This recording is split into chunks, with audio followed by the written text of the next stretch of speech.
In grade 5, we're going to work with fractions, halves up to twelfths. We're going to do equivalent fractions of these fractions, plus and minus of fractions, and fractions of a whole group. In this specific video, we're going to work with equivalent fractions, mainly in the grade 5 syllabus. For the purpose of this video, we're mainly going to work on the fraction wall. Before you start using the fraction wall, you must go and look at the video that says fractions, what is a half? Fractions, what is 2/3? And a fraction, what is 3/4? That you can get your wording right. I'm going to use it here now. If they ask me what is a half, I will say I take a whole, I cut it into 2 equal pieces. One of the pieces is a half, and the other piece is also a half. If they ask me what is a quarter, I will say I take a slice of bread, or in this case a piece of this rectangle, cut it into 4 equal parts, so I'm halving my halves again and halving the other half. Then I'll get 4 equal pieces, and one of those pieces is a quarter, that piece is a quarter, that piece is a quarter, and that piece is a quarter. If I have to explain what an eighth is, I will take a whole piece of bread, anything, cut it into 8 equal pieces, and each one of these pieces will be called an eighth, an eighth, an eighth, an eighth, an eighth, an eighth, and an eighth. How did we actually find them? We first took the whole, cut it into 2 equal pieces, halves, then each one of them into 2 equal parts. That gave me 4. And then I cut each one of these quarters into 2 equal parts again, and I got myself eighths, 8 equal pieces of a whole. We just move one further. We take each one of these eighths and we cut them into equal pieces again. I'll end up with 16 equal pieces, and one of them I'll call a 16th, and another one 1/16. What you need to get a feeling on is to know that 2 halves makes a whole, 2 quarters makes a half, and 2 eighths makes a quarter. You must get a feeling without doing too much maths. The same way, to find a third, you will take a whole, cut it into 3 equal pieces, and one of those pieces will be a third, that'll be a third, and that'll be a third. If I cut each one of these thirds in half again, and this third in a half and a half, I'll end up with 6 equal pieces, and one of them will be called 1/6, 1/6, 1/6, and so on, and there will be 6 sixths in a whole. If I take these thirds, and each one of them I cut into 3 equal parts again, I took this third, cut him into 3 equal parts, this third into 3 equal parts, and this third into 3 equal parts, I'll end up with 9 equal parts, and each one of these parts will be called a ninth, a ninth, and a ninth. If I now take each one of these sixths and I cut them into 2 equal parts, then the 1/6 will become 2 twelfths.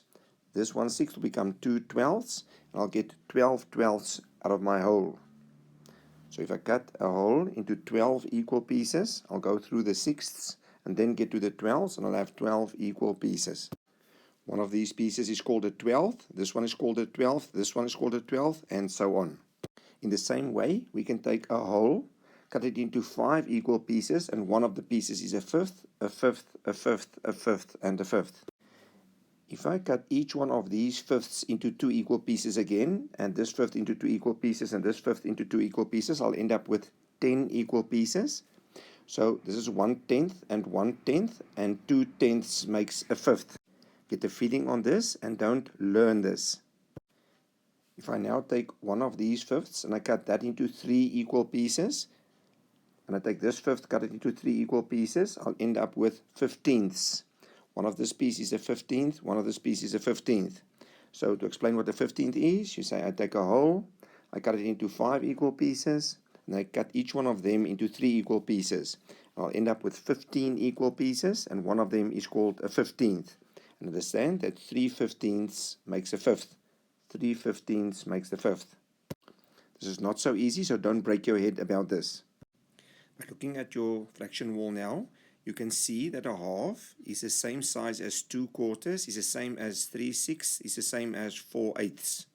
You can see that 1 quarter is the same as 2 eighths. You can see that 1/3 is the same as 2 sixths. So we use the fraction wall to relate fractions to each other. Here is a typical worksheet of converting one fraction to another. Big words, write equivalent fractions for these fractions. So everywhere you see a green patch, you have to fill in what is missing. So we have here a half is equal to a 6. How many 6? We know that 6 makes a whole, so the half of them will give me 3/6. The next one says 3/4 will give me how many 8s? I know that 8/8 makes a whole, so 3/4 will be 6/8.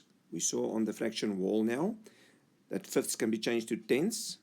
So 2/5 will be how many tenths? 4/10.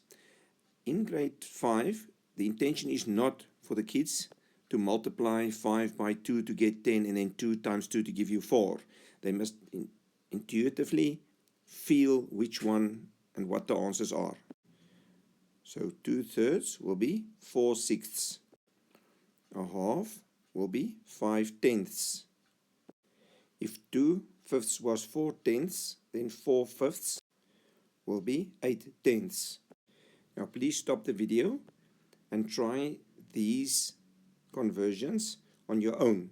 Try and think 2/4 will be how many 8s, 3/5, how many 10s, and quickly on a piece of paper write what you think number 7s in the green will be, number 8, number 9, 10, 11, and 12. Stop the video and try it on your own.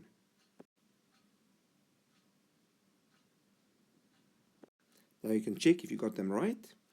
2/4 is 4/8, 3/5 is 6/10, a half is 2/4, the half of 4/4, the third is 2/6, 4/4 is 8/8, and 1/5 is 2/10. Please indicate whether you liked or disliked the video and subscribe to the channel. If there is something you're not sure about on fractions, please send a WhatsApp or a message explaining what your problem is to this number, and we will set up a video and put it on this channel that other people can benefit from your question. Enjoy fractions.